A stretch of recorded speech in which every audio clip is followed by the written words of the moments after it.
Walang buhay na nakatulala lamang si Beverly sa kawalan habang nasa tuktok ng isang building at nakatayo sa pinakagilid nito.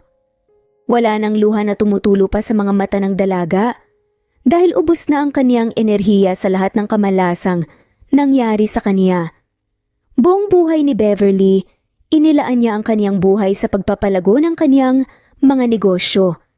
Tiningala siya sa kaniyang pagiging independent at matalino.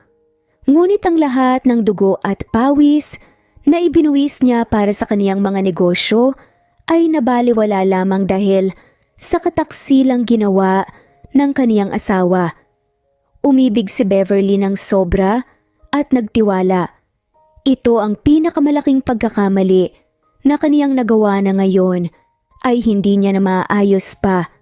Ilang linggo pa lamang ang nakakaraan, nagwalang kaalam-alam si Beverly na ang mga papeles na ipinapirma sa kanya ng kaniyang asawa na si Manuel ay isa palang testament na nagsasabing ang lahat ng ari-arian at perang mayroon siya ngayon ay inililipat niya sa pangalan ng kaniyang nag-iisang asawa kahit na maghiwalay pa sila. Lasing si Beverly noong mga panahong iyon dahil sa parte ng kumpanya matapos nilang malagpasan ang pinakamalaking sales na naabot nila isang buwan na ang nakakaraan. At dahil sa labis na pagtitiwala, pinirmahan lamang ni Beverly ang mga papeles sa pag-aakalang related lamang iyon sa trabaho ng kaniyang asawa bilang CEO ng kaniyang kumpanya. Ngunit hindi lamang iyon ang dumurog sa puso ni Beverly. Dahil ang sekretarya na nagtrabaho sa kaniya, simula pa lamang noong nagsisimula pa siya sa wala, ay siya palang kabit ng kaniyang asawa at may tinatago na silang anak. 5 taon na pala siyang niloloko ng babaeng tinuring niya ng kapatid. Pagkatapos ng lahat ng nangyari, imbes na damayan si Beverly, tinalikuran din siya ng kaniyang adoptive parents na para bang isang kagamitan na wala ng silbi sa kanila. Kanina lamang ay nilimas na ang lahat ng mayroon, si Beverly. Simula sa kaniyang opisina hanggang sa lahat ng property na pinaghirapan niya para sa kaniyang mga mahal sa buhay. Sa madaling salita, ni bahay o isang piso ay wala si Beverly ngayon. Yumuko si Beverly upang tingnan ang layo niya sa pinakamababang palapag ng building. Nakakalula ang taas, ngunit walang nararamdamang takot si Beverly. Pakiramdam niya ay nasayang lamang ang buong buhay niya. Kaya naman mas mabuti pang magpatiwakal na lamang. Ngunit bago pa makatalon si Beverly, isang pares ng malalakas na braso ang bumalot sa kaniyang baywang at mabilis siyang binuhat palayo sa gilid ng rooftop. Nasisiraan ka na ba?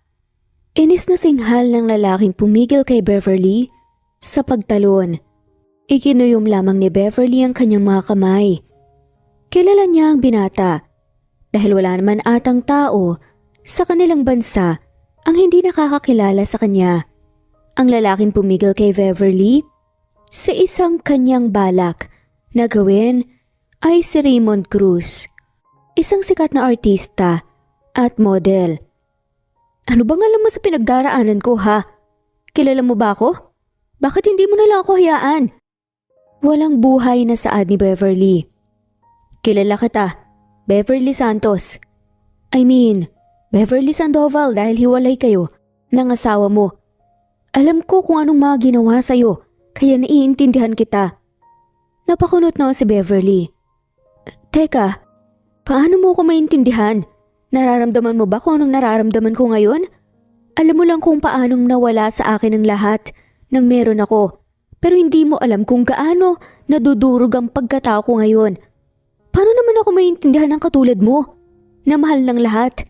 Pwede ba? Umalis ka na lang at hayaan mo na lang akong tapusin ang paghihirap ko. Akmang babalik si Beverly sa dulo ng rooftop, ngunit muli siyang kinarga ni Raymond pabalik sa dati nilang pwesto. Walang magawa si Beverly kundi ang magpumiglas dahil sadyang malakas si Raymond kumpara sa kanya. Sige, sabihin na nating hindi kita lubos na naiintindihan. Pero ito lang ba talaga ang solusyon na naiisip mo? Sa dami ng achievements na naabot mo, basta mo na lang ba isusuko ang lahat? Umiling na lamang si Beverly sa katuluyan ng naiyak.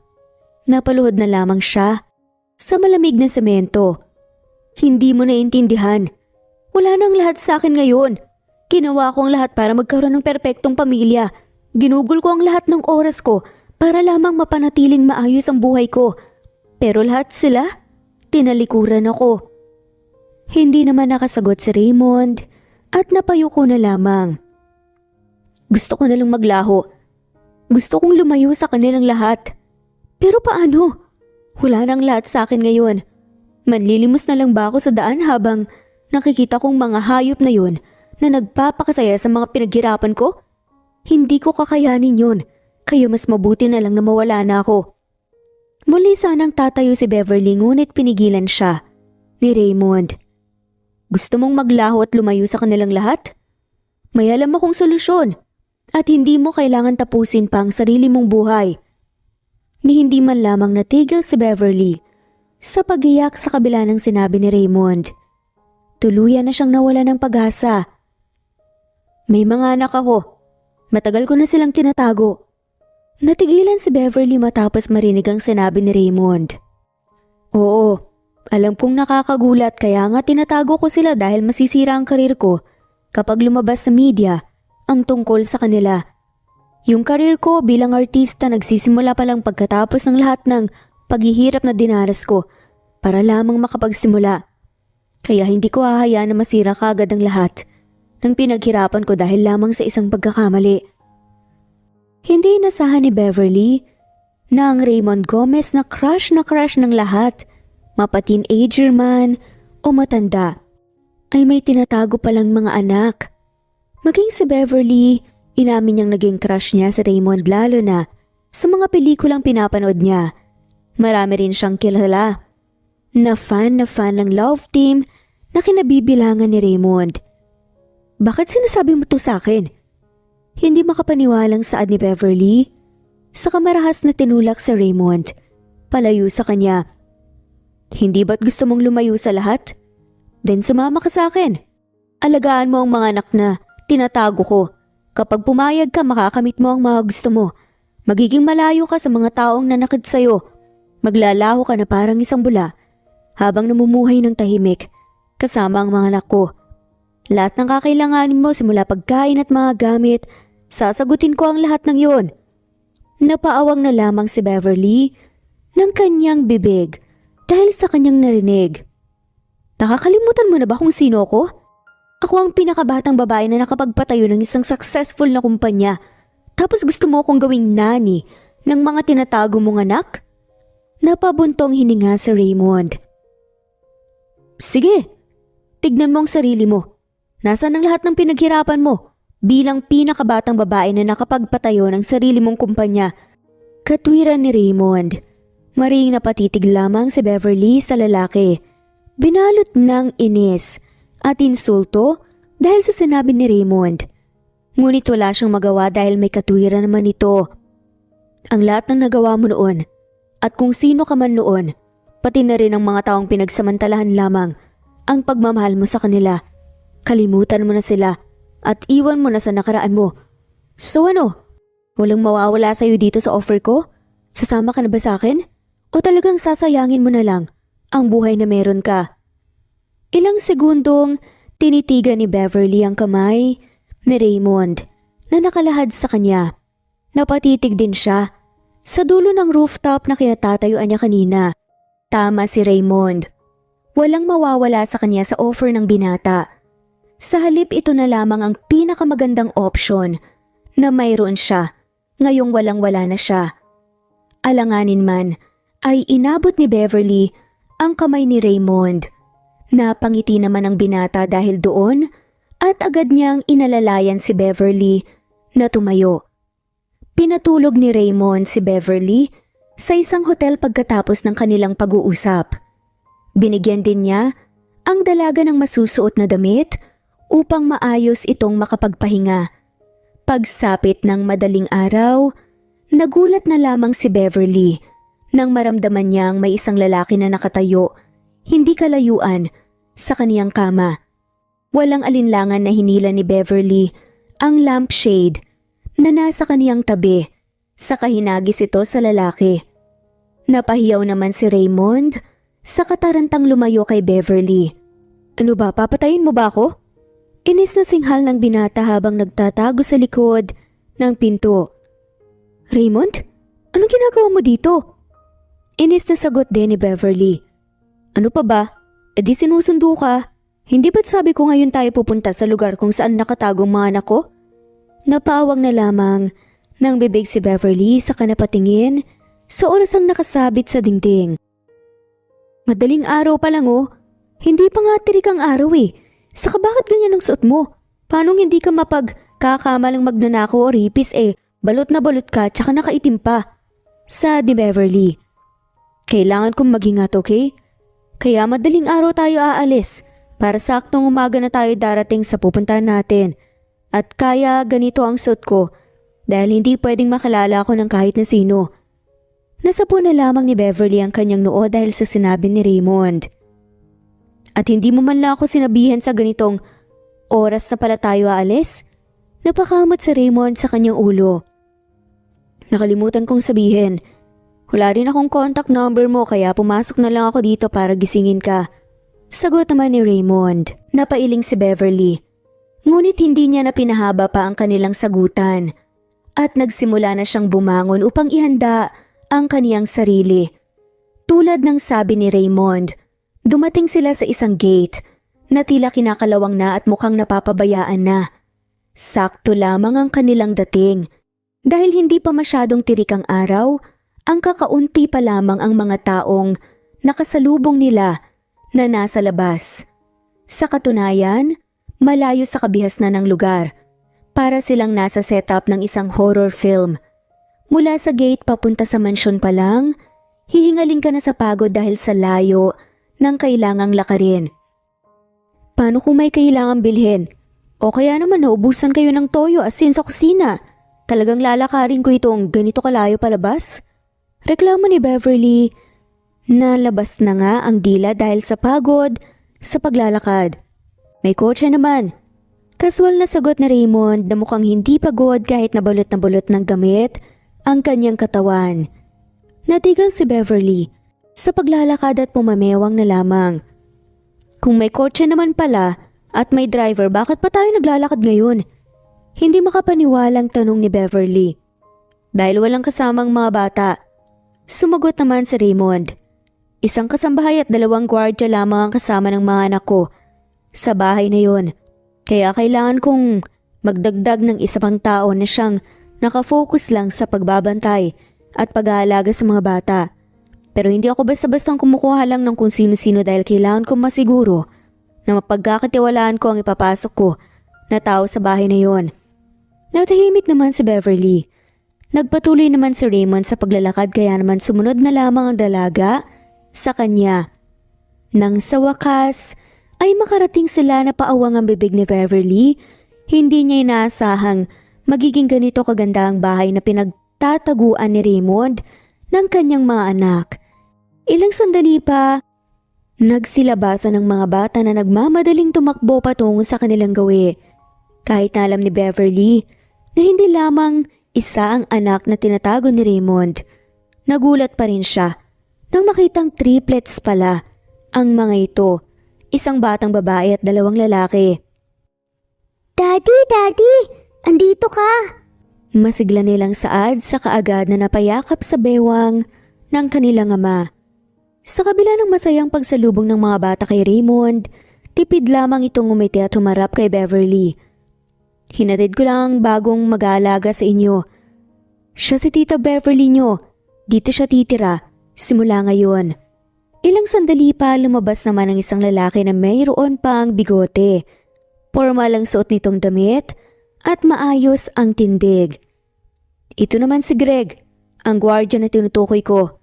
Yung isa ay si Troy, yung nasa gate kanina. Kahit na 2 lang ang guard dito, hindi mo kailangan mag-alala dahil magaling si Greg sa kanyang trabaho. Yung nasa likod naman, si Mara, ang kasambahay na nag-aalaga sa bahay.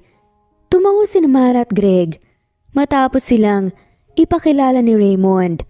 Bumaling naman ang binata sa kanyang mga anak. Ito si Solen, Seve at Steve. 5 taong gulang ang mga batang to, saad ni Raymond. Marahang umiti lamang si Beverly sa mga cute na batang nasa kanyang harapan. Hindi naman tumugon ang mga bata sa kanyang ngiti. Ngunit masaya na si Beverly na hindi siya sinungitan ng mga to. Pagkatapos silang makilala ang isa't isa, pumasok naman sila sa loob upang kumain ng agahan. Sevi, hindi ka pa rin ba marunong kumain ng mag-isa? Hanggang ngayon? Kailangan ka pa rin ba talagang subuan? Natigil si Beverly nang marinig niya ang sinabi ni Raymond sa kanyang anak. Naku sir, okay lang po. Busog pa naman po ako eh. Marahang saad naman ni Mara upang pagaanin ang loob ng bata. Napailing si Raymond. Kaya nga ng mga kapatid mo, Sevi. Kailangan matuto ka na rin dahil malaki ka na. Saad ni Raymond habang patuloy pa rin na kumakain. Hindi naman alam ni Beverly kung anong magiging reaksyon niya. Nanahimik na lamang siya at hindi na dumagdag pa sa usapan. Ilang sandali pa ay natahimik na nga rin si Raymond at muli silang nagpatuloy sa pagkain. Gayunpaman pansin pa rin ang alinlangan sa mukha ni Sevi sa tuwing sinusubuan siya ni Mara. Alis ka na? Takang tanong ni Beverly nang makita niyang naghahanda si Raymond na umalis. Hindi ka ba magpapalipas muna ng ilang oras para makasama ang mga anak mo? Saad nga ni Beverly. Marahang ngumiti lamang si Raymond. Hindi na. May taping pa ako mamayang hapon. Yung mga damit mo dadalhin ko dito bukas. Sa ngayon kinausap ko muna si Mara para pahiramin ka ng mga damit. Nag-iwan na rin ako ng pera. Napatango na lamang si Beverly at pinanood na lamang si Raymond na umalis. Sa maikling interaksyon ni Raymond sa kaniyang mga anak, pansin ni Beverly na hindi ganong kalapit ang binata sa mga bata.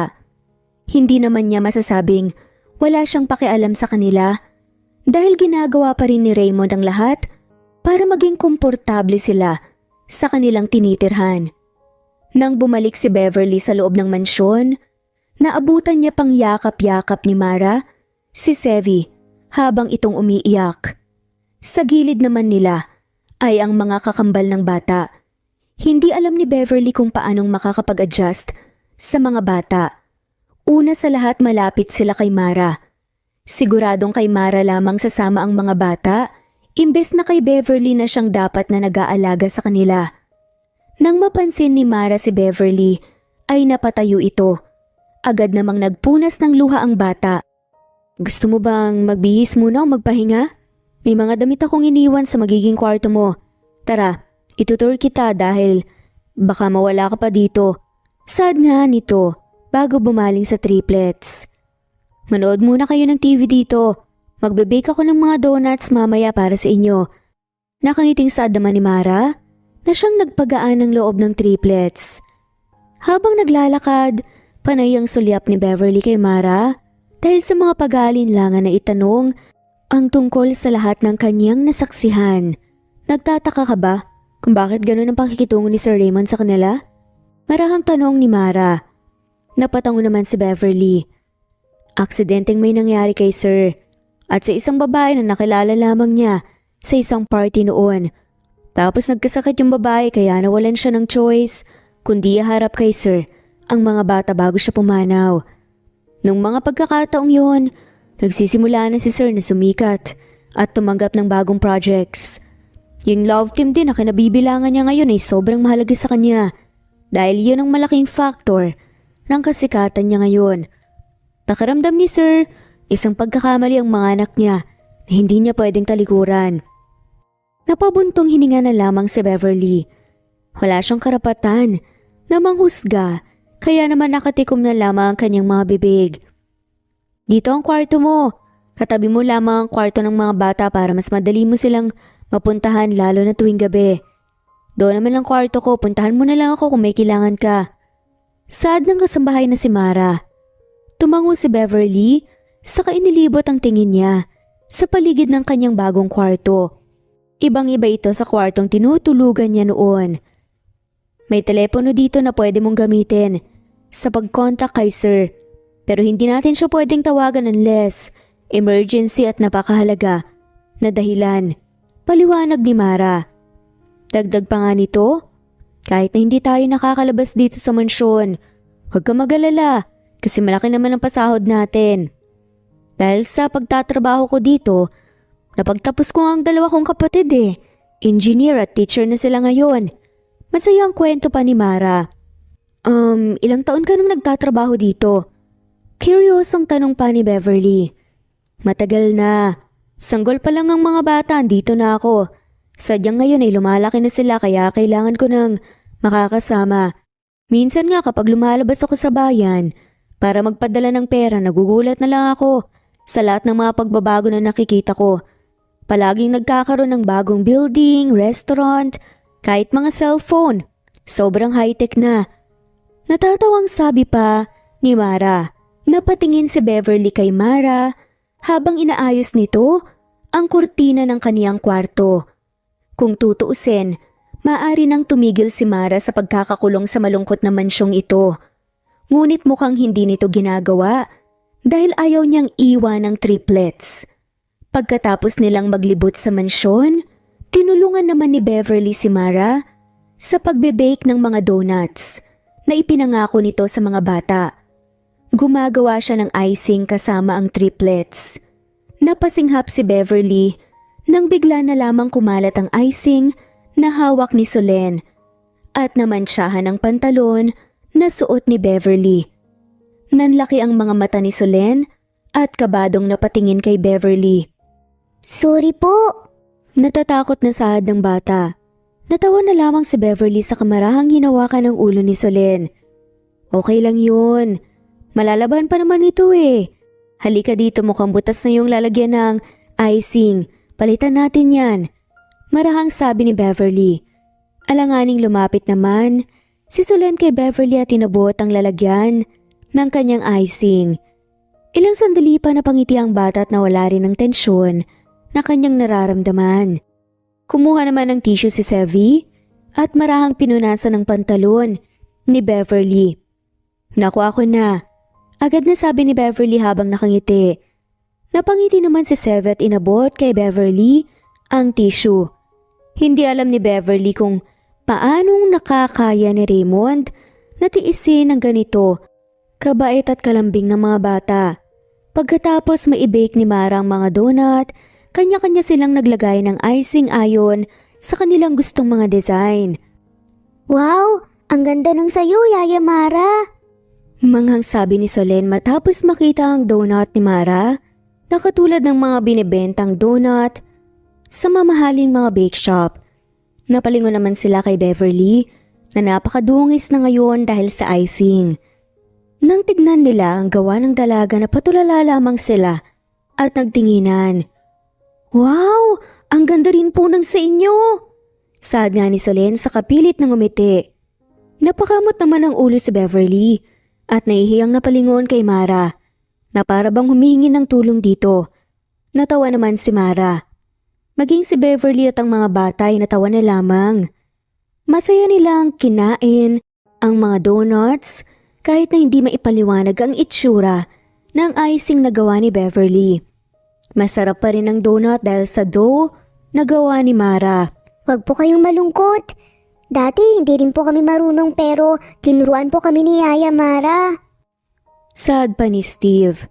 Natawa na lamang si Beverly dahil sa sinabi ni Steve.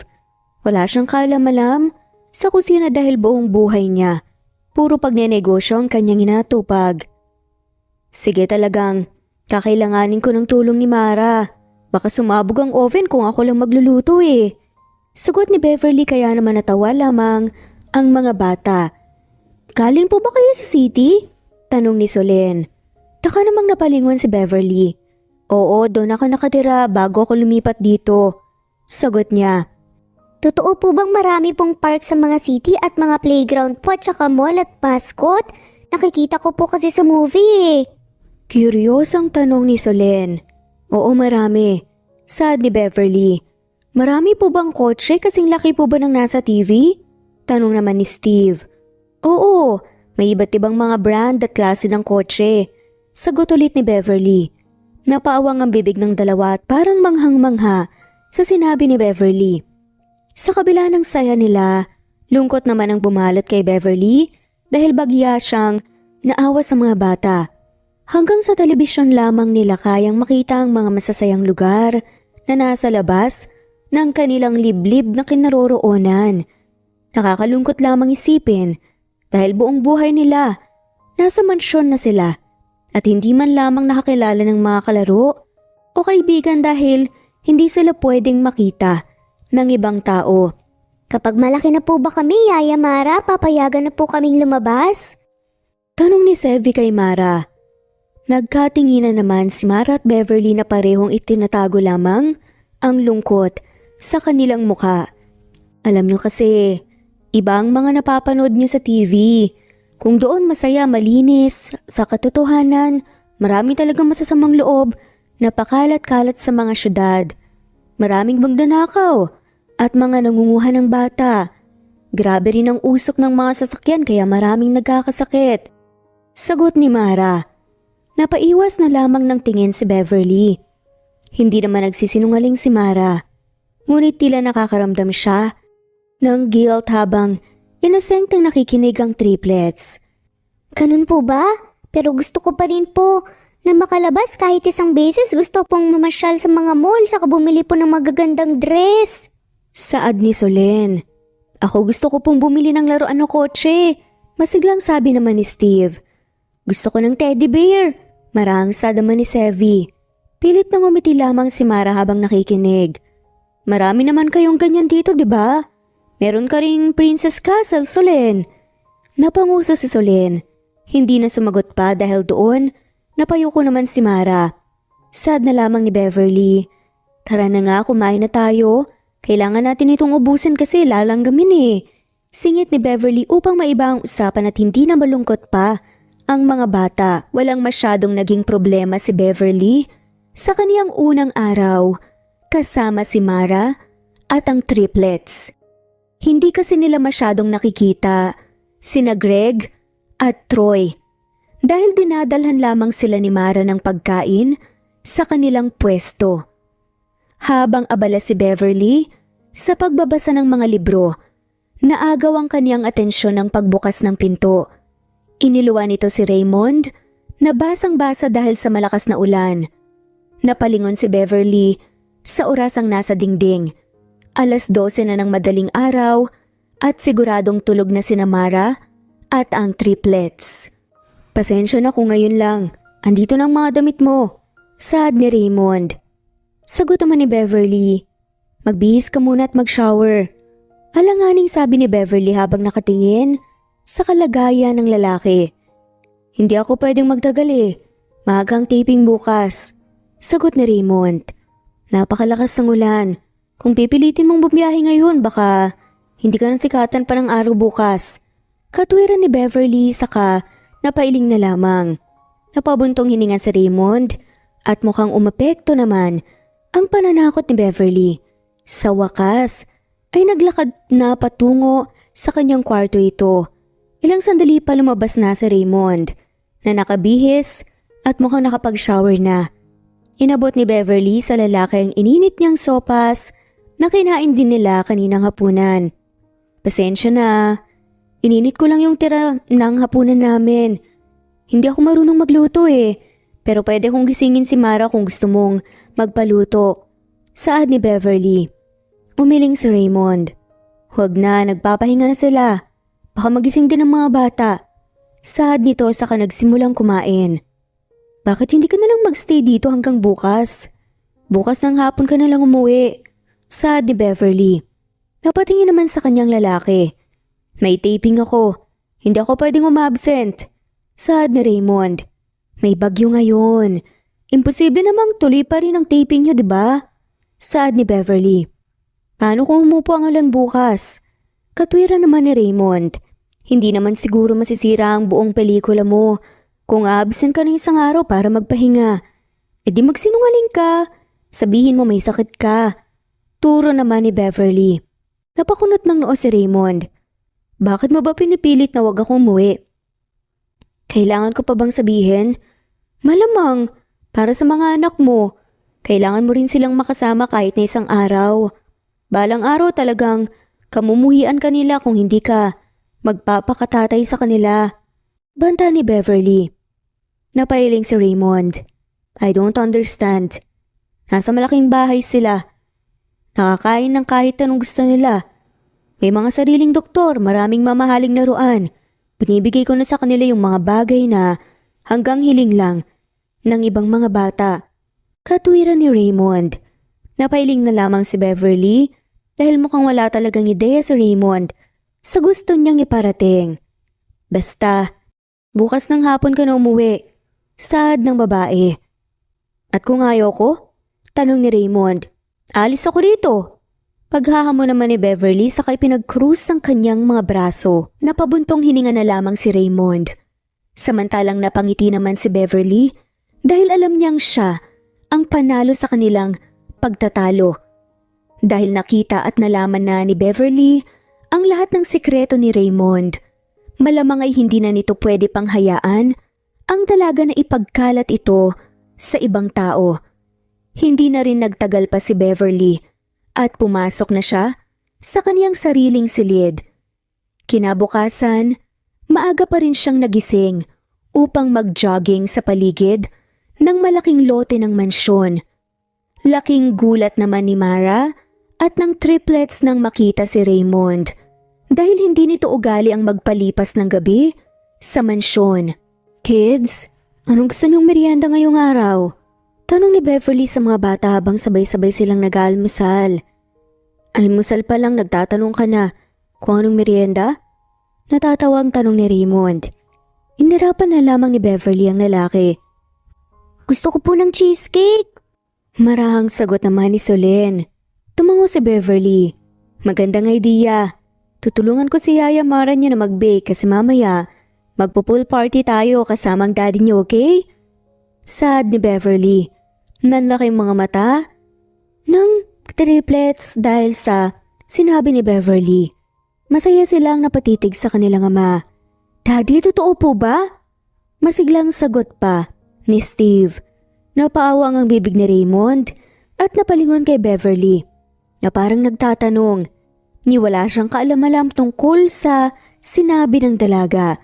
Ngunit tila nakaramdam siya ng guilt matapos makita kung gaano ka-excited ang batang matapos nilang marinig ang sinabi ni Beverly. Oo. Tipid na sagot na lamang ni Raymond, dahilan upang mas lalong lumawak ang ngiti ng mga bata. Pagkatapos mag-almusal ay agad silang nagtulong-tulong upang maghanda para sa kanilang pool party. Iniwan ni Beverly si Raymond kasama ang kanyang mga anak sa pool upang maglagay ng mga decorations, habang sila naman ni Mara ay nasa kusina upang maghanda ng mga pagkain. Ngunit habang nasa kalagitnaan ng pagbe-bake, naagaw ni Steven ang atensyon ng dalawang dalaga dahil sa bilis ng kaniyang pagtakbo papunta sa kusina. Yaya Mara, sumabit po yung beach ball sa puno. Tarantang sabi ni Steve. Nasaan ang daddy niyo? Takang tanong ni Beverly. Umalis po siya kasi may tumawag po, nasa garden pa po siya hanggang ngayon. Natatakot po kung istorbohin si daddy. Alanganing sabi ni Steve. Napailing na lamang si Beverly at natawa. Sige, ako na lang ang pupunta, Mara. Sad niya sa kanyang kasama. Sumunod si Beverly kay Steve at nang makarating sila sa puno kung saan natrap ang isang beach ball ay napahinga nga siya ng malalim dahil medyo may kataasan ito. Kumuha si Beverly ng mahabang gamit na magagamit niya ang panungkit. Ngunit hindi pa rin niya maabot ang beach ball. Sinubukan naman niyang tumingin sa paligid at maswerte siyang nakakita ng isang hagdan. Kahit na medyo mabigat, ay sinikap ni Beverly na kargahin ang hagdan patungo sa puno. Pagod ka na po? Marahang tanong ni Sevi sabay abot ng isang basong tubig kay Beverly na hinihingal na matapos makarga ang hagdan. sa ilalim ng puno. Salamat, Sevy ah. Marahang sabi ni Beverly. Saka pinanggigilan ng pisngi ni Sevy. Natawa naman ng bata. Umakyat si Beverly at matagumpay na nakuha nga ang beach ball. Gayunpaman bigla na nga lamang umalog ang hagdan. Kasunod ng pagkahulog ng isang tornilyo ng hagdan. Nanlaki ang mga mata ni Beverly at nagsimula ng bumilis ang tibok ng kanyang puso dahil sa takot. Yaya Beverly! Takot na sigaw ng bata. Huwag kayong lalapit, baka madaganan kayo. Sigaw ni Beverly bago siya tuluyang bumagsak. Ngunit imbes, malamig na tiles ng swimming pool ang sumalo sa dalaga isang pares ng mga kamay ang binagsakan ni Beverly. Nang imulat niya ang kanyang mga mata, nanlaki ang kanyang mga mata nang makitang karga-karga na siya ni Raymond. Hindi ba nasabi ni Mara na sila ang hagdan na yan? Tanong ni Raymond habang nakatingin sa hagdan. Napalunok na lamang ng laway si Beverly dahil sa bilis ng tibok ng kanyang puso habang ilang sentimetro lamang ang layo niya sa mukha ni Raymond. Napalunok pa siya. Hindi na nagtaka pa si Beverly kung bakit sikat na sikat si Raymond sa showbiz. Biyayaan ka ba naman ng mukha na walang kapintasan? Sa kabila ng mga hindi nila pagkakaintindihan ni Raymond, hindi pa rin talaga may pagkakaila ni Beverly na napakagwapo ng lalaki. At kahit na sino ay maaaring mahumaling sa kanyang karisma, maging si Beverly mismo. Teka, ibaba mo na ako. Tarantang sabi ni Beverly. Yaya Beverly, okay ka lang po ba? Sorry po, dapat hinintay na lang po namin si Daddy. Nag-aalalang tanong ni Solen na agad na lumapit sa dalaga matapos siyang ibaba ni Raymond. Okay lang ako, Solen. Sagot ni Beverly sa kalanganin na lumingon kay Raymond. Buti na lang nasalo ako ng daddy niyo, salamat. Saad ni Beverly. Wow, ang strong mo po, Daddy. Sana maging ganyan din po ako ka-strong paglaki ko po. Manghang sabi ni Steve. Napansin naman ni Beverly na napangiti si Raymond at mukhang na-e-enjoy pa ang compliment ng inosenteng bata. Napailing na lamang siya at natawa. Wala yun, mas mabigat pa si Yaya Beverly niyo. Sa mga nabubuhat ko sa gym, pagyayabang ni Raymond. Wow, Daddy, pwede po ba naming makita? Tanong ni Solen. Oo naman, may mini gym naman tayo dito sa mansyon, di ba mamayang gabi? Magwa-workout ako, sama kayo? Nakangiting sabi ni Raymond. Akala ko ba alis ka na pagsapit ng hapon? Nakaismid naman na tanong ni Beverly na may halong pangasar.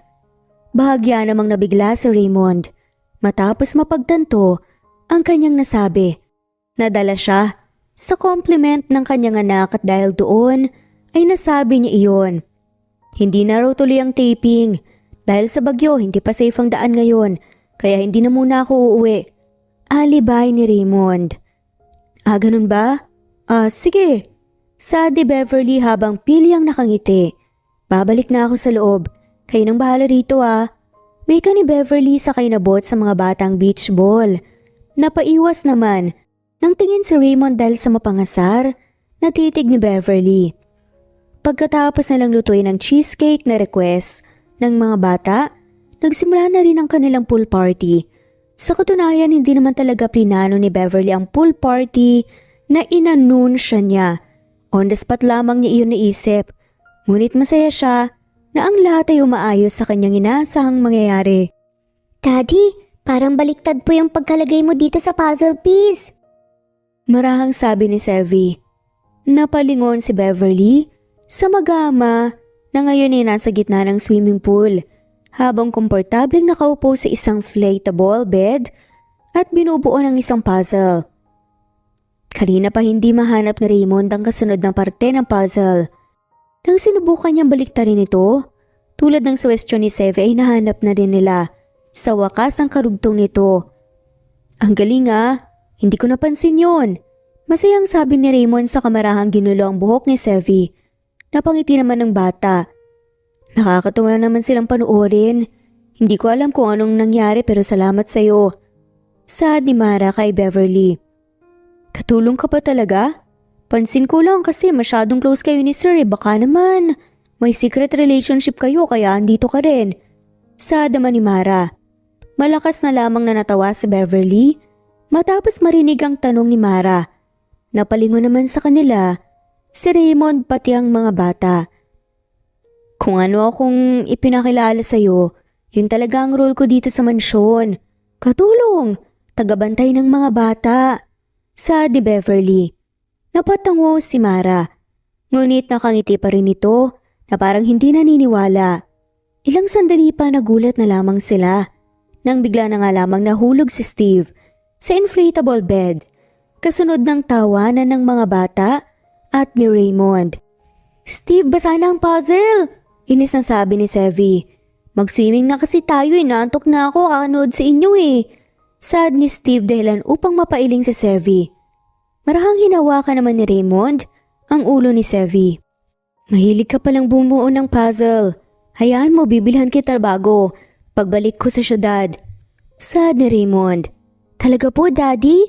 Pwede po ba tayong dalawa ulit po ang magbubuo po sa puzzle? Masayang tanong ng bata. Ilang segundong natigilan si Raymond matapos marinig ang tanong ng kanyang anak. Ngunit ilang sandali pa, napangiti siya. Oo naman, promise. Marahan na sabi ni Raymond. Swimming na po tayo, Daddy. Yaya Mara, Yaya Beverly, tara na po dito sa pool. Pagpupumilit ni Steve. Napailing na lamang si Beverly dahil sa kakulitan ni Steve. Ngunit nagulat na lamang siya nang bigla na lamang tumalon si Mara sa swimming pool dahil doon nagtawanan na lamang silang lahat at nagsimulang maglaro sa tubig. Beverly! Malakas na sigaw ni Raymond. Napalingon naman si Beverly sa lalaki ngunit nanlaki ang kanyang mga mata nang makita ang baldeng hawak nito na puno ng tubig. Sige, subukan mo, malilintikan ka talaga sa akin. Banta ng dalaga ngunit wala na siyang nagawa nang itapon na sa kanya ni Raymond ang tubig. Sa gulat ni Beverly, nahulog pa nga siya sa swimming pool. Ano ka ba, Raymond? Malakas na sigaw ni Beverly, wala siyang pakialam kung anong isipin ni Mara. Ngunit sa kabaliktaran, imbes na magtaka, panay lamang ang tawa ni Mara kasama ang triplets. Dahil doon napailing na lamang si Beverly at natawa. Pagkatapos nilang magtampisaw sa tubig at maglaro ng halos buong araw, naisipan na rin nilang magbihis. Nauna si Beverly upang bihisan ang triplets. Yaya Beverly, ang saya-saya po namin ngayon. Ngayon lang po kami nakapaglaro po kasama po si Daddy. Saad ni Solen. Napangiti si Beverly. Mabuti naman kung ganun. Kahit ang daddy niyo, halatang nag-enjoy talaga siya. Sagot naman ni Beverly. Makikipaglaro po ba kaya ulit si Daddy sa amin? Curyosong tanong naman ni Steve. Oo naman. Confident na sagot din ni Beverly. Napangiti ang triplets. Sa ganito kasimpleng bagay lamang ay napaka-genuine na ng kanilang mga ngiti. Habang pinapanood ni Beverly ang mga bata, parang mas lalo siyang nagkakaroon ng rason upang panatilihin ang mga inosenteng ngiti na mayroon ang triplets ngayon. Pagkatapos magbihis, dumiretso ang mga bata upang panoorin ang kanilang paboritong cartoon, habang si Mara naman ay nagluto na ng hapunan matapos magpahinga. Dahil wala namang magawa si Beverly, naupo na lamang siya katabi ng triplets at nakinuod. Maya-maya pa, dumating si Raymond. Daddy, papunta ka na ba ng gym? Tanong ni Steve na napatayo pa sa kanyang kinaupuan at tumango naman si Raymond. Tara na, panoorin natin si Daddy, Yaya Beverly. Sumama ka din po sa amin. Masiglang sabi naman ng isa sa mga triplets na si Steve. Ni hindi na nakaangal pa si Beverly dahil hinila na lamang siya ng mga bata upang sumunod kay Raymond. Pagkarating nila sa mini-gym ng mansyon, awkward na napatayo lamang si Beverly at hindi alam ang gagawin habang si Raymond ay nagsisimula ng mag-stretching. Daddy, kapag laki ko po, mag-boxing po tayo dito sa ring. Saad pa ni Steve habang suot ang mga boxing gloves na masyado pang malaki para sa kanyang mga kamay. Natawa na lamang si Raymond. Sige, abangan ko ang paglaki mo, pero huwag kang iiyak kapag natalo kita. Biro pa nga ni Raymond sa kanyang anak. Hindi ako matatalo, Daddy. Confident na sabi naman ni Steve. Maya-maya pa, napasinghap si Beverly nang bigla na lamang magtanggal ng damit si Raymond. Nakahubad ang pangitaas nito habang nagbubuhat ng barbell. Hindi naman mapakali si Beverly dahil sa kaniyang nakikita. Pilit niyang iniiwas ang kaniyang mga mata, ngunit tila may magnet ata ang mga abs ni Raymond na siyang humihila sa atensyon ng dalaga. Bever. Ay, pandesal! Napatakip na lamang ng bibig si Beverly matapos siyang magulat sa biglaang pagtawag ni Mara sa kanya. Napalingon siya kay Mara na nasa pinto at nagpipigil ng tawa. Naistorbo ba kita? Pilyang tanong ni Mara saka napatingin kay Raymond. Magpapatulong sana ako sa paggawa ng salad. Ano bang sinasabi mo? Agad na angal ni Beverly sa katarantang lumapit. Tara na sa kusina. Singhal niya sa nagmamadaling hinila si Mara. Paalis. Hindi ka na magpapaalam kay sir? Asar ni Mara.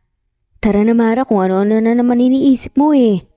Banta ni Beverly, saka mas binilisan pa ang paglalakad. Narinig naman niya ang pagtawa ni Mara sa kaniyang likod. Habang nagluluto, pansin naman ni Mara ang pagiging balisa ni Beverly habang tumutulong ito sa kanya na magluto. Kahit na gusto niya pang asarin ang dalaga, hindi niya na tinuloy pa dahil baka mas lalo lamang itong mawala sa focus at masaktan ang sarili sa hawak niyang kutsilyo. Habang naghahapunan, napalingon si Raymond kay Sevi na ngayon ay makalat ang pwesto dahil sa nahulog na mga pagkain sa paligid ng kaniyang pinggan. Imbes kasi na magpasubo kay Mara tulad ng nakaugalian niya, sinusubukan ng bata ngayon na kumain ng mag-isa. Napatingala si Beverly at Mara nang biglang mapatayo si Raymond. Kinabahan sila dahil akala nila ay pagagalitan na naman nito si Sevi. Ngunit sa halip ay lumipat ito ng pwesto sa tabi ng kaniyang anak upang tulungan ito. Sorry, Daddy. Malungkot na sabi ni Sevi sa kanapayo ko. Bakit ka naman nagsasorry? Ako ang dapat magsorry sa'yo dahil nasigawan kita kahapon. Sagot ni Raymond. Sige, hawakan mo ng mabuti ang kutsara mo. Tapos wag mo munang punuin ng kanin dahil nahihirapan ka pang hawakan ng kutsara. Napatingin si Sevi sa pwesto niya na malinis na ngayon dahil pinulot na ni Raymond ang mga nahulog na kanin. Huwag kang mag-alala, Sevi. Hindi magagalit ang daddy mo. Saad ni Beverly upang ibsan ang kaba ni Sevi. Ginawa naman ni Sevi ang turo ng kanyang ama hanggang sa nag-improve na nga ang paghawak niya ng kutsara. Napangiti sina Solen at Steve sa kanilang kapatid. Si Sevi naman ay napangiti rin at napalingon sa kanyang ama. Sige, kumain na tayo. Marahang sad ni Raymond sa nagpatuloy sa pagkain. Hindi inaasahan ni Beverly na dahil sa pamimilit niya kay Raymond, noong araw na iyon ay tuluyang magbabago ang relasyon ni Raymond sa kaniyang mga anak. Naging madalas na ang pag-uwi nito at madalas na rin itong makipagbanding sa kaniyang mga anak. Gayunpaman, alam nilang lahat na hindi sapat ang basta lamang nilang nakakasama ang kanilang ama paminsan-minsan. Daddy, kailan po kami makakalabas dito? Para po kaming nakakulong dito eh. Ang tagal-tagal na po kasi. Biglang tanong ng inosenteng batang si Solen. Napatingin naman si Beverly kay Raymond habang hawak nila ang mga laruan na nilalaro nila kasama ang triplets. Baka sa ngalinlangan sa mukha ni Raymond. Hindi pa pwede ngayon eh. Kasi pag andun kayo baka may istorbo nyo ang work ni daddy nyo. Sagot ni Beverly sa pag-asang maintindihan ito ng mga bata dahil alam niyang hindi kayang sabihin ni Raymond ang totoo. Magiging mabait po kami, Daddy. Hindi po kami gagawa ng gulo. Gusto ko pong makakilala po ng mga bagong friends eh. Hindi po ba ako mag-aaral? Tanong ulit ni Solen. Mas lalo namang nahirapan si Raymond na sagutin ang tanong na iyon. Buti na lamang at biglang dumating si Mara, dala ang mga bagong lutong egg pie Nagawa niya. Dahil dito ay naagaw ni Mara ang atensyon ng mga bata. Palihim namang lumabas si Raymond sa kwarto ng triplets upang magpahangin sa veranda. Sumunod naman sa kanya si Beverly. Pakiramdam ko wala akong kwentang ama. Saad ni Raymond kay Beverly na nakatayo lamang sa kanyang likod. Matagal ko ng pangarap ang pagiging aktor. Nagsimula ako sa pinakababa. Ang lahat ng meron ako ngayon. Bunga ito lahat ng pangarap ko. Pero mahal ko rin ang mga anak ko. Malungkot na napangiti na lamang si Beverly matapos marinig. Ang mga salitang noon ay inakala niyang hindi niya maririnig mula kay Raymond. Sa kabila ng mga malalamig na trato ko sa kanila, sa loob ng 2 taon, hindi nila ako kinamuhian. Hindi ko man naisip noon na baka nagluluksa pa sila sa pagkawala ng kanilang ina at mas kailangan nila ng pagmamahal. Pero sarili ko lang iniisip ko. Pero hindi ko na alam kung saan magsisimulang muli kapag nawala sa akin itong karir na to. Lumapit si Beverly at tumayo sa tabi ni Raymond. Bata pa ang mga anak mo. Sa ngayon may oras ka pa para pag-isipan ang lahat. Kung dati mag-isa ka lang sa laban ng buhay ngayon, hindi ka na nag-iisa dahil sa mga anak mo. Kaya wag mo silang kalimutang isipin sa lahat ng desisyon na gagawin mo. Dahil nakasalalay din sa'yo ang buhay nila. Tumango si Raymond at marahang ngumiti. Siguro ay tinagda talagang mapunta ako sa rooftop na yon nung gabing yon. Kung hindi nangyari yon, malamang nasa parehong sitwasyon pa rin kami ng mga anak ko ngayon. Napailing si Beverly at marahang natawa. Naalala na naman niya ang kalokohang muntikan niya nang gawin noong gabing yon.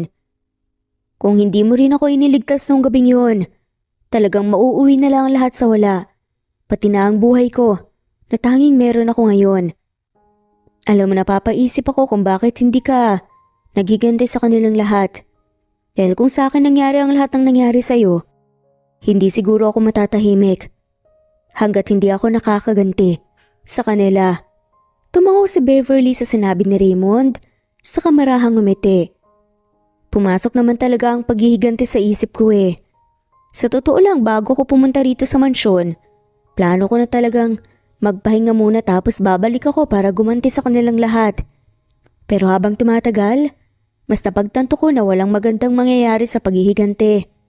Pinatawad ko na lamang sila para matahimik na rin ako.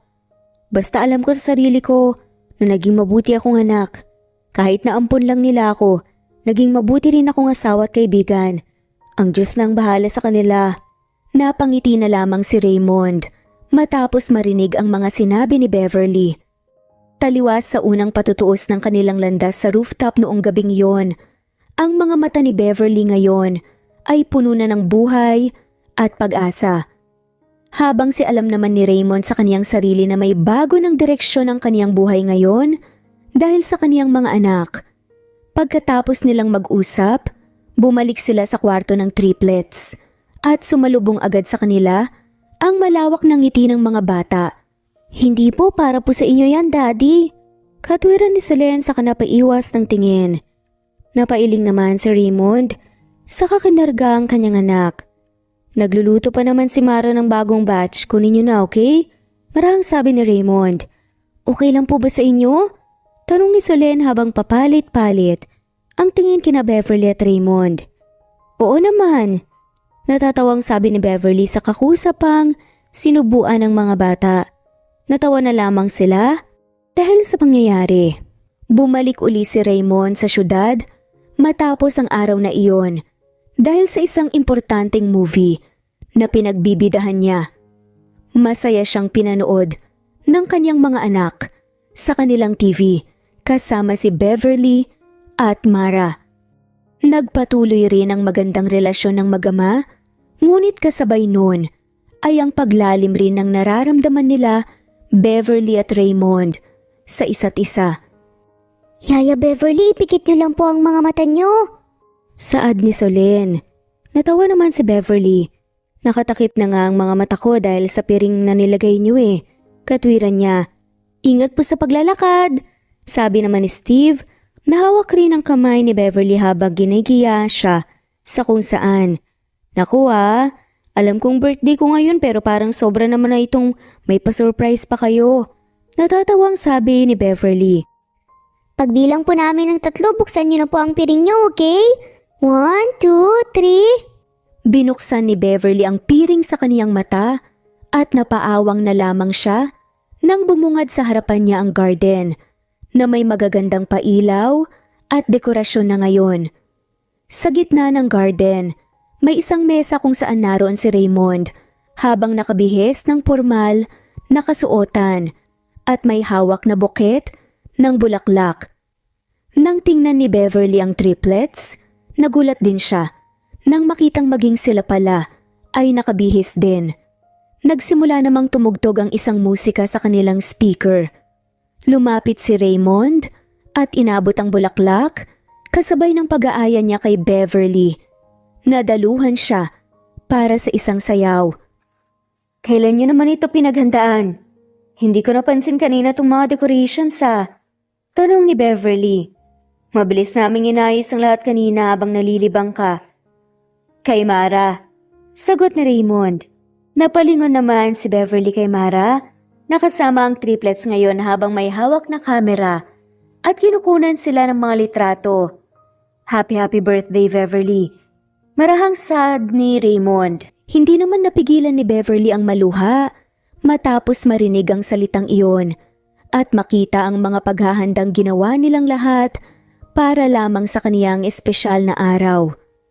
Noon, hindi ipinagdiriwang ni Beverly ang kaniyang kaarawan at itinuturing lamang ito na isang normal na araw.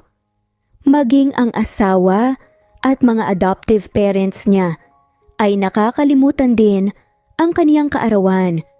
Ngunit binabaliwala na lamang ito ni Beverly sa pag-iisip na hindi naman ito dapat ituring na malaking bagay. Palaging mag-isang nagse-celebrate si Beverly. Bumibili lamang siya ng isang maliit na cake, nilalagyan ito ng kandila at binubulong sa hangin ang hiling na paulit-ulit niyang hinihingi kada taon. Na sana ang lahat ng sakripisyong ginagawa niya para sa kaniyang mga mahal sa buhay ay hindi mauwi sa wala. Noong pinagtaksilan si Beverly ng kaniyang ex-husband, secretary at mga magulang, kinalimutan na ni Beverly ang hiling na iyon. Ngunit ngayong nasa harapan niya na ang mga taong nagbigay sa kaniya ng kapayapaan at nagparamdam sa kaniya ng tunay na pagmamahal, napagtanto ni Beverly na baka hindi pa dumating ang tamang panahon sa kaniya nang mangyari ang lahat ng trahendyang hinarap niya noon. Dahil nagsimula ng umiyak si Beverly, lumapit ang triplets sa kaniya at niyakap sila ni Raymond. Sa mga pagkakataong iyon, para bang ang lahat ng paghihirap na dinanas ni Beverly noon ay walang-wala kumpara sa sayang na amtan niya ngayon. Nakuna naman ni Mara ng litrato ang napakagandang eksena na iyon.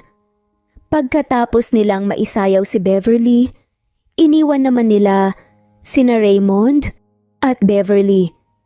Iginya ni Raymond si Beverly papunta sa mesa kung saan nakahanda ang masasarap na pagkain.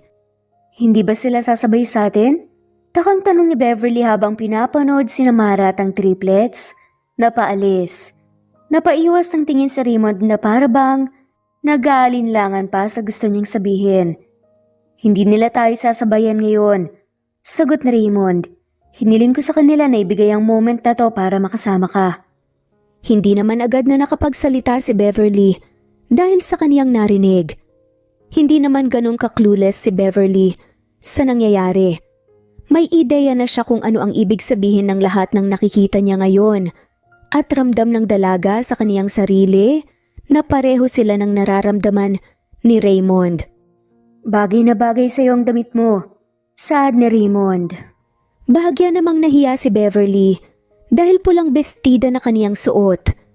Pilit lamang itong ipinasuot ni Mara sa kaniya kanina, saka siya nito minakiupan kahit na walang kaide-ideya si Beverly kung ano ang nangyayari.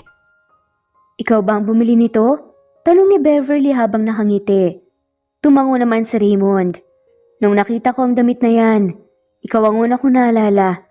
Naisip ko na bagay sa'yo at hindi nga ako nagkamali. Salamat. Bagay din sa'yo ang suot mo, mas lalo kang pumogi. Saad ni Beverly at natawa na lamang sila ni Raymond. Araw-araw naman siguro may nagsasabi sa'yo kung gaano ka kagwapo. Kaya malamang normal sa'yo mga salitang yon. Ngumiti si Raymond. Pero mas masarap pa rin pakinggan dahil nanggaling sa'yo. Hirit ni Raymond. Napahinga na lamang si Beverly nang malalim habang nakatitig sa binatang nasa kaniyang harapan. Sinong mag-aakala na ang taong tulad ni Raymond na nabubuhay sa mundong ibang-iba kay Beverly ay makakaharap ng dalaga ngayon ay siya ring muling magpapatibok ng kaniyang mansan ng nasawi na puso. Pagkatapos nilang kumain, tumayo si Raymond at kinuha ang isang paper bag saka inabot ito kay Beverly. Pwede ko bang buksan para sa'yo? Tanong ni Raymond. Ngumiti naman si Beverly at tumangi. Nang buksan ni Raymond ang paper bag, bumungad kay Beverly ang isang kahon na naglalaman ng isang napakagandang kwintas na may pendant na crescent moon. Hindi naman maalis ni Beverly ang tingin niya sa kwintas dahil sa ganda nito. Noong nagkita tayo sa rooftop, ganitong-ganito ang itsura ng buwan. Hindi ganun kaliwanag, hindi rin masyadong madilim. Pero nung mga oras na yun, kitang-kita na para bang ang buwan ang nagsasabi sa akin na nakatakda tayong magtagpo ng gabing yun. Lumakad si Raymond papunta sa likod ni Beverly upang isuot ang kwintas sa dalaga. Hinayaan naman ni Beverly ang binata na gawin iyon habang pinipigilan ng sayang nag-uumapaw sa kaniyang dibdib. Iginyan ni Raymond si Beverly upang tumayo ito at humarap sa kaniya. Hinawakan naman ni Raymond ang dalawang kamay ng dalaga, saka huminga ng malalim. Alam kong marami pa akong pagkukulang sa lahat ng bagay. Marami rin akong kailangan pang matutunan. Bukod pa doon, ang dami kong nagawang pagkakamali na hanggang ngayon ay sinisikap ko pang ayusin. Pero dahil sa iyo, hindi ako napapagod na mas baguhin ang sarili ko at mas maging mabuting ama sa mga anak ko. Beverly, matatanggap mo pa rin ba ang pagmamahal na gusto kong ibigay sa'yo? Marahan namang napangiti si Beverly habang nakatitig sa kinakabahang si Raymond. Oo naman, sagot niya sa kamalawak ng umiti. Talaga? Hindi makapaniwalang tanong ni Raymond. Muli namang tumango si Beverly habang natatawa. Agad na lumawak ang ngiti ni Raymond at hindi na napigilan pang yakapin si Beverly. Tinugunan naman ng dalaga ang mahigpit na yakap ng binata, kasunod ng masayang tilian ng triplets na tumatakbo papunta sa kanilang gawi. Ang lahat ng nangyari sa gabi ng kaarawan ni Beverly ay nagbigay sa kanya ng masasayang alaala na hindi niya basta-bastang malilimutan. Mara, komportable ka lang ba talaga kahit na alam mong may something sa amin ni Raymond noon? Napahiling si Mara. Alam ko namang hindi ka talaga isang katulong eh. Sad ang dalaga. Sa totoo lang nung una akala ko secret girlfriend ka ni Sir kaya kanya dinala dito. Pero importante pa ba yun? Kayo na ni Sir ngayon. Napatigil si Beverly sa paghuhugas ng pinggan. Saka napalingon kay Mara. Teka, paano mo nalaman na hindi ako katulong? Sinabi ba ni Raymond sa'yo? Umiling si Mara. Hindi, pero halatang halata naman eh sa kilos mo, sa itsura mo. Sa ilang buwan na magkasama tayo. Natawa na lamang si Beverly kay Mara dahil sa mga sinabi nito. Nako, dapat tata, mamang itawag ko sa'yo eh. Hoy Mara, tumigil ka nga. Hindi ba't sinabi ko na sa'yo na walang magbabago kahit na kami ni Raymond? Banta ni Beverly. Binitiwan naman ni Mara ang mga hawak niya. Saka kuryosong lumapit kay Beverly. Sige, sabihin mo na lang sa akin kung nag-kiss na ba kayo ni Sir nung birthday mo. Napatakip na lamang si Mara ng kanyang bibig. Hoy, nagbibiro lang naman ako. Tumatawa si Mara. Nga pala, sure ka ba nakakayanin mong mag-isa dito sa mansyon? Napaisip naman si Beverly.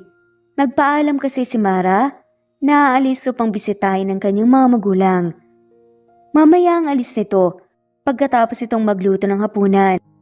2 gabi ka lang namang mawawala eh. Saka bukas sabi ni Raymond uwi raw siya dito. Kaya ngayong gabi lang ako maiiwang mag-isa kasama ang mga bata. Kayang-kaya ko to. Ang dami ko na kayang natutunan sa'yo. Panigurado ni Beverly.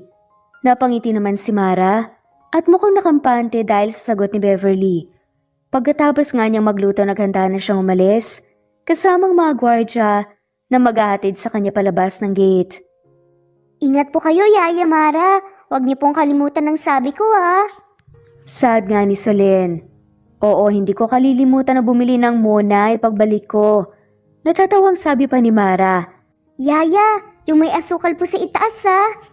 Dagdag pa ni Steve. Natawa naman sina Beverly at Mara.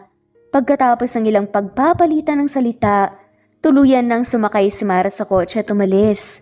Bumaling naman si Beverly sa mga bata. Tita Beverly, pwede po ba kaming manood ng movie ngayon? Tanong ni Solen. Oo naman, tara. Bubuksan ko ang TV. Lalakad na sana sila papasok ng mansyon nang mapansin ni Beverly ang pagiging tahimik ni Sevy. Sevy, okay ka lang ba? Concerned na tanong ni Beverly. Malungkot ka ba kasi umalis si Yaya Mara? Umiling si Sevy. Hindi po, masakit po ang ulo ko. Sagot ng bata. Agad namang napahawak si Beverly sa noo ni Sevy matapos niyang marinig yun. Naku, parang medyo nilalagnat ka. Pasok muna tayo sa loob para makainom ka ng gamot, okay? Saad ni Beverly. Tumango si Sevy at marahang umiti. Inabot niya rin ang kamay ni Beverly habang naglalakad sila papasok ng mansyon. Hindi na po kami manunood ng movie, baka po hindi makatulog si Sevy. Saad naman ni Steve. Napangiti si Beverly at natuwa dahil sa pag-aalala ni Solen at Steve sa kanilang kapatid. Tita Beverly, okay lang po ako. Hindi po malala ang lagnat ko, kaya wag na po kayong mag-alala sa akin. Paninigurado naman ni Sevy. Mabuti kung ganun. Pero mag-iingat pa rin tayo lalo na't malayo tayo sa syudad, okay? Kaya kapag may sakit kayo, sabihin nyo lang kaagad para malaman ko kung anong nangyari. Tita, pareho na po kayo ni Yaya Mara na palaging praning. Saad ni Sevy. Natawa na lamang si Beverly. O sige, magpahinga ka muna dito, makulimlim pa naman ang panahon ngayon. Huwag muna kayong lalabas para maglaro, malinaw ba? Umuo naman ang triplets. Naging payapa ang kanilang gabi at wala namang masyadong nangyari. Sama-sama silang kumain, nanood ng movie hanggang sa makatulog ang triplets. Ngunit pagsapit ng madaling araw, nagising na lamang si Beverly dahil sa malakas na pag-iyak ni Solen. Agad siyang napabalikwas. Sa hinihigaan nilang kama sa kabinuksan, ang lampshade na nasa kaniyang gilid. Nanlaki ang mga mata ni Beverly nang makitang nangingisay si Sevy. Tita Beverly, sobrang init po ni Sevy. Takot na sabi ni Solen sabay hawak sa kamay ng kanyang kakambal. Sa pag-asang baka tumigil ito sa panginginig. Napabangon naman si Steve, saka mabilis na kinuha ang telepono upang tawagan ang kanilang ama. Si Beverly naman ay agad na tinawagan ng private doctor ng mga bata habang pinapakalma si Sevy. Halos maiyak na si Beverly dahil sa pagkakataranta ngayong nangyari pa ito sa oras na wala si Mara at si Raymond. Hating gabi na rin ang hindi na pwede pang hintayin ni Beverly ang doktor dahil siguradong matatagalan ito at baka mapano si Sevy. Greg!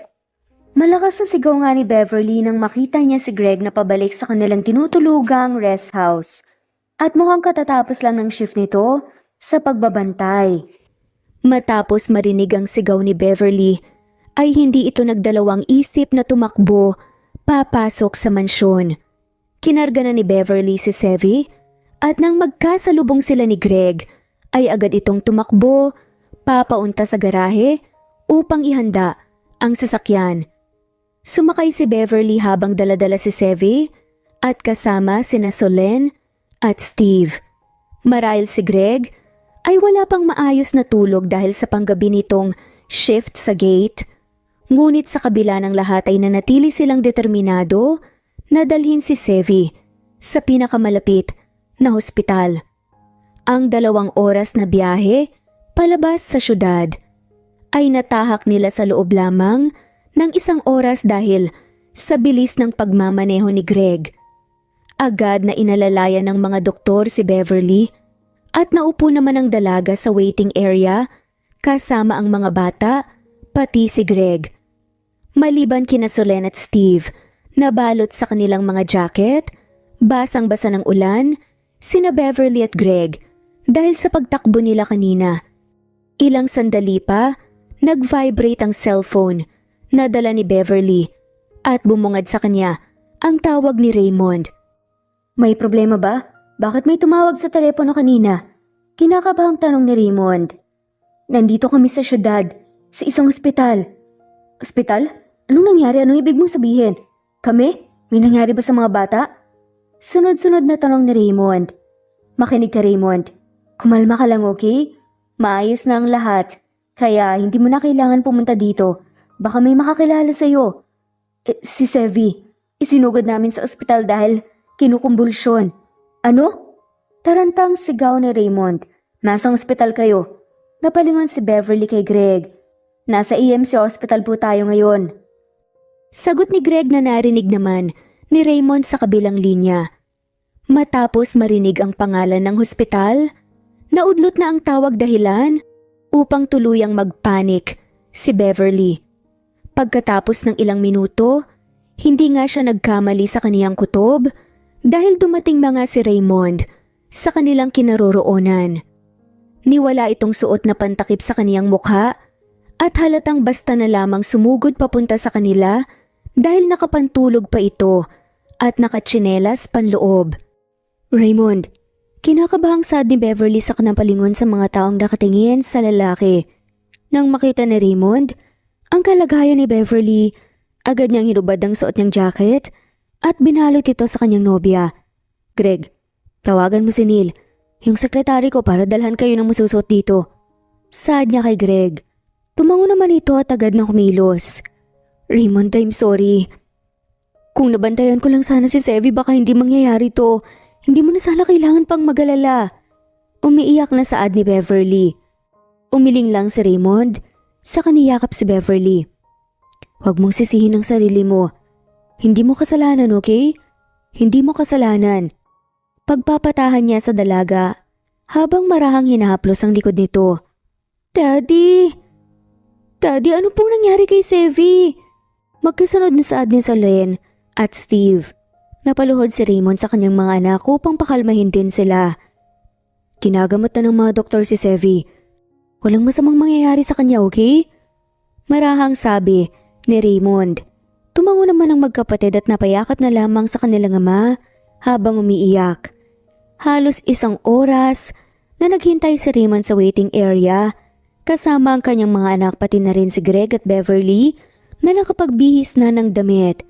Si Raymond, biglang saad ni Greg kaya inabot kay Raymond ang kanyang cellphone. Dumikit naman si Beverly upang tingnan din kung ano ang pinakita ni Greg at napahinga na lamang siya ng malalim habang tinitingnan ng mga nagkalat na picture ni Raymond habang yakap ang kaniyang anak kung saan tuluyan na nangang nabuking ang relasyon ni Raymond sa mga bata dahil sa pagtawag nila ng daddy sa kanya. Kasunod nito ay ang pagdating ng manager ni Raymond na tarantang kinausap ang binata. Ngunit ilang minuto lamang ay bumalik si Raymond at umalis ang kaniyang manager na mukhang disappointed ang nanghihinayang. Bago pa man maitanong ni Beverly kung ano ang nangyari, naagaw na ng doktor ang kanilang atensyon. Agad silang lumapit upang makibalita. Stable na po ang bata. Pwede ko po bang makausap ang parent niya sa office ko? Tanong ng doktor. Ako po. Ako nga man niya. Walang alinlangang sabi ni Raymond. Tumango ang doktor at nauna nang lumakad papunta sa kanyang office para bigyan ng listahan ng gamot na bibilhin para kay Sevi. Nang makalabalik si Raymond, agad siyang sinalubong ni Beverly. Magiging okay lang ba ang karir mo? Nag-aalalang tanong ni Beverly.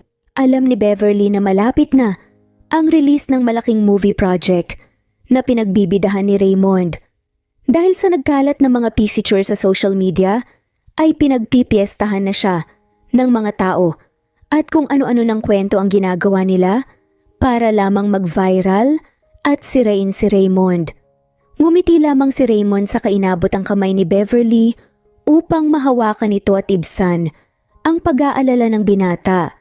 Magiging okay ang lahat. Tanging sabi nito sa umiti kay Beverly. Ilang sandali pa ay lumabas naman ang isang nurse. Gising na po ang patient. Marahan itong sabi sa kanila dahil upang dali-daling pumasok ang magnobyo kasama sina Solen at Steve. Sevy, okay ka na ba? Daddy! Umiiyak na saad nila Solen at Steve. May masakit ba sa'yo, Sevy? Marahang tanong naman ni Raymond sa maingat na hinaplos ang ulo ng kanyang anak. Magpapagaling po agad ako para makauwi agad tayo. Sambit ni Sevy. Napailing naman si Raymond saka naupo sa tabi ng kanyang anak. Hindi niyo na kailangan bumalik doon, anak. Ililipat ko na kayo dito sa syudad at magsisimula na kayong mag-aral. Papalapit na ang pasukan. Napalingon naman si Sevy sa kanyang ama. Maging ang kanyang mga kakambal ay nagulat sa kanilang narinig. Totoo po, Daddy? Masayang tanong ni Solen. Tumango naman si Raymond dahilan upang mas lalong lumawak ang ngiti ng mga bata. Agad na tumayo si Sevy sa kaniyang kama, saka sumilip sa bintana ng kaniyang kwarto. Gumaya naman ang kaniyang mga kakambal. Hindi pa tirik ang araw, ngunit maliwanag na at nakikita na nila ang mga kotse na dumadaan sa kalsada. Wow, ang daming kotse! Hindi makapaniwalang sad ni Steve habang nakatitig sa mga dumadaan na kotse. Daddy, mall po ba yun? Pwede po ba tayong pumunta doon pag magaling na si Sevy? Tanong naman ni Solen. Saka napatingin kina Raymond at Beverly. Oo naman, may mga mas malalaki pang mall kesa dyan. Lahat pupuntahan natin kapag gumaling na ang kapatid nyo. Hindi na kayo maikukulong pa. Nakangiting sabi ni Raymond. Napatingin si Beverly sa bintana tulad ng mga bata. Ilang buwan na rin nang huli siyang makaapak sa syudad kung saan umikot ang buong buhay niya noon. Mula sa kanilang kinatatayuan ay kita niya ang rin mula sa malayo ang kumpanyang pinaghirapan niyang buuin. Naramdaman ni Beverly ang pag-akbay ni Raymond sa kaniyang balikat upang tumingin din sa building na tinititigan ng dalaga. Iiwan na natin lahat sa nakaraan. Magsisimula tayo ulit. Mahirap pero alam kong kakayanin natin. Saad ni Raymond, saka tinitigan ng dalaga sa mga mata nito. Hinawakan naman ng triplets ang mga kamay ni Beverly. Pakiramdam ng dalaga ay taglay niya na ang lahat ng lakas na kailangan niya upang magpatuloy sa buhay. Pagkatapos ng pangyayaring yon, tuluyan na ring tinapos ni Raymond ang kaniyang career sa pag-aartista. Ang kaniyang huling movie na pinagbidahan ay umani pa rin ng maraming papuri dahil sa angking galing niya. Sa kabila ng mga haka-hakang patuloy na umiikot sa social media. Kung dati, kahit na maliit na issue ay sinusubukan ni Raymond na linisin. Ngayon, wala na siyang pakialam dahil alam niya nang ang atensyon niya ay hindi dapat ilaan para sa mga taong nais lamang siyang sirain.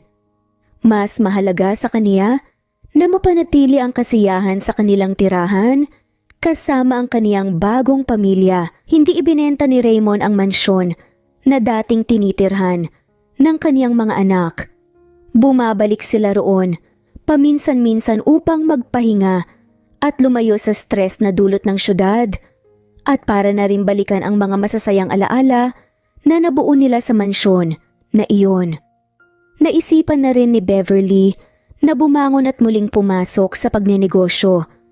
Sa pagkakataong ito, kasama niya na si Raymond na ibinigay ang buong tiwala nito sa kanya, pati na rin ang triplets na laging nakasuporta kay Beverly. Unti-unti ring ginagamay ni Raymond ang pagnenegosyo gamit ang kaniyang naipong pera mula sa kaniyang dating career. Ang lahat ng kanilang paghihirap ay nagbunga rin pagkatapos ng mahigit 2 taon. Alam niyo, feeling ko masarap kumain ng ice cream ngayon. Parang gusto kong bumili habang pauwi tayo mamaya. Saad ni Beverly habang naglalakad palabas sa ospital matapos ang kanyang check-up. Tita Beverly, Ang lamig-lamig na po ng panahon, gusto niyo po bang mag-ice cream? Tanong naman ni Solen. Naku, pinagagalitan mo na naman ako, Solen. Biro ni Beverly. Hindi naman po ako nagagalit, nag-aalala lang po ako sa iyo at sa baby natin. Katwiran ni Solen. Saka malawak ng umiti. Sige, dadaan tayo sa favorite mong ice cream shop. Excuse me po, kayo po ba si Raymond Cruz? Nahihiyang tanong ng isang nurse. Bumati rin ito kay Beverly at Solen. Tumango naman si Raymond. Oo, ako nga. May tutulong ba ako sa'yo? Takang tanong ni Raymond. Inabot ng nurse ang isang piraso ng papel kay Raymond. Naku, fan na fan niyo po kasi ako noon eh. Hindi ko po inaasahan na makikita ko ulit kayo dito. Pwede po bang humingi ng autograph? Kabadong sagot pa nga nito. Napatingin naman si Raymond kay Beverly na tumango lamang habang nakangiti. Tinanggap ni Raymond ang papel, saka pumirma. Masayang nagpasalamat ang nurse sa kanilang lahat bago ito excited na umalis. Kahit saan tayo pumunta may nakakakilala pa rin sa'yo, Daddy. Nakangiting sabi ni Solen. Napakamot naman si Raymond sa kanyang ulo. Oo nga eh. Nahihiya nga ako minsan dahil matagal na akong nag-resign sa showbiz. Natawa lamang sina Beverly at Solen. Napakapit na lamang si Beverly sa braso ni Raymond habang si Solen naman humawak sa kamay ng kanyang ama. Beverly? Natigil sila sa paglalakad sa kanapalingon sa kanilang likod matapos marinig ni Beverly ang pamilyar na boses na iyon. Bumungad sa kanila si Steph, ang dating sekretarya ni Beverly na siyang itinuring niya na ring kapatid at best friend. Siya rin ang parehong babae na nagtaksil sa kanya kasama ng kaniyang asawa. Steph, anong ginagawa mo rito? Takang tanong ni Beverly. Ilang sandali pa dumating si Manuel, ang ex-husband ni Beverly, na hindi maipinta ang mukha ngayon at mukhang may malalim na problema. May sakit kasi sa Manuel. Nagpa-check up siya. Marahang sagot ni Steph ngunit marahas siyang sinita ni Manuel. Kailangan mo pa ba talagang sabihin sa kanila? Saka anong ginagawa mo rito? Kanina pa kita hinahanap. Inis na saad ni Manuel sa kanyang asawa. Nabigla naman si Beverly sa ginawang pagsigaw ni Manuel sa kaniyang asawa lalo na't nasa harapan sila ng maraming tao. Napayuko na lamang si Steph at hindi na sumagot. Napatingin naman si Manuel sa panig nila Beverly. Umikot ang tingin niya mula kay Raymond, Solen, sa sinapupunan ni Beverly at sa wedding ring na kaniyang suot. Pasensya na kung inistorbo ko pa kayo. Nagulat lang talaga ako na makita ka dito. Marahang sabi ni Steph kay Beverly. Ngumiti na lamang si Beverly. Hindi niya maiwasang maawa kay Steph dahil ito na ang nasa dating malaimpyerno niyang buhay noon. Napatingin naman siya kay Manuel na wala pa ring ipinagbago bukod na namayat ito. Sigurado si Beverly na tulad niya, inuto lamang ni Manuel sa Steph noon at minanipula. Mauna na kami, kailangan pang magpahinga ng asawa ko. Kalmadong sad ni Raymond sa kamarahang hinawakan ng likod ni Beverly upang igiya ito paalis. Tumango lamang si Steph at malungkot na ngumiti. Habang nasa kotse naman sila, nag-aalalang napalingon si Raymond sa kaniyang asawa. Okay ka lang ba? Tumango si Beverly. Oo, naawa lang ako kay Steph dahil sa pagsigaw ni Manuel sa kanya kanina. Siguradong mas malala ang ginagawa sa kanya kapag nasa bahay sila. Sagot ng dalaga. Napahawak na lamang si Raymond sa kamay ng kanyang asawa. Kailangan mong mangumiti. Huwag mong kalimutan na ngayon natin malalaman kung anong gender ni baby. Nakaiting sabi ni Raymond kay Beverly. Umaliwalas naman ang mukha ni Beverly sa kanapahawak sa kaniyang sinapupunan. Hindi na rin siya makapaghintay na malaman kung ano ang resulta.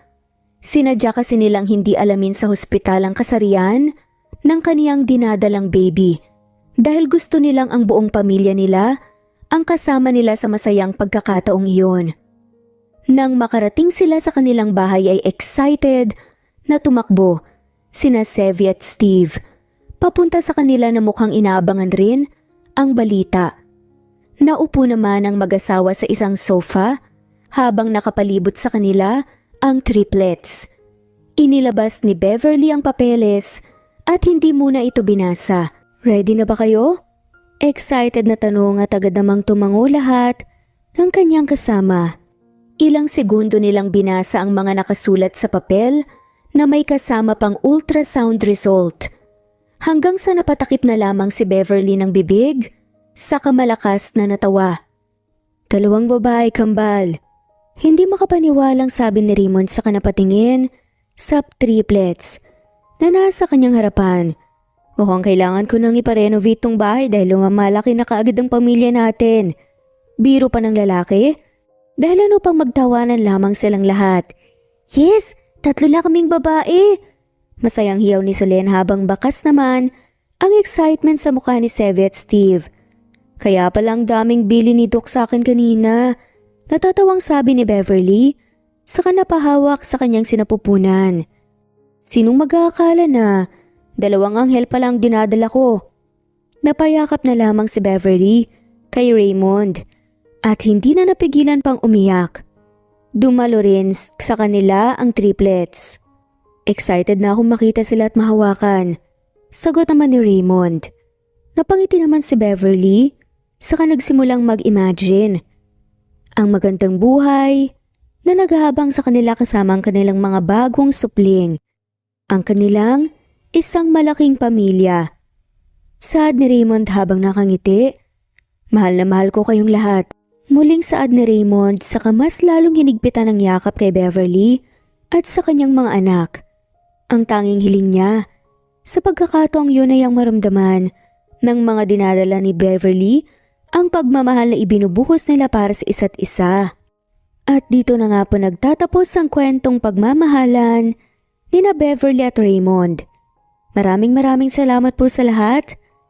Happy Sunday everyone at shout out po sa inyong lahat na mga walang sawang sumusubaybay. Maraming salamat po.